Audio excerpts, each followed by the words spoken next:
Magandang araw mga katiya! At ayan, day off ko nga ngayon.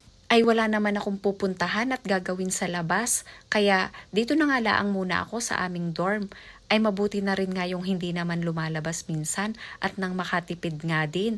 Abay, baka nga puro gala tapos wala namang ipon. Naglaga nga pala ako na ring kamote at arin na nga laang ang aking kakainin sa aking almusal.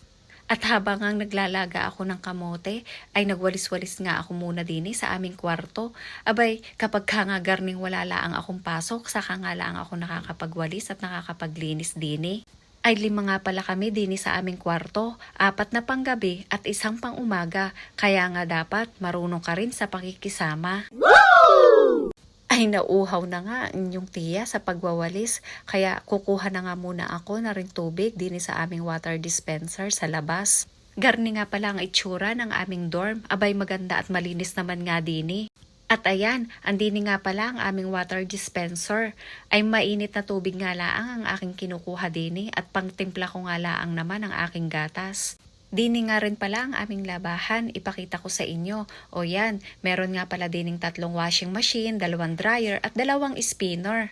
Balik na nga muna ako sa aming kwarto at ako'y kakain na. O siya, hanggang dito na lamang mga katiya. Paalam!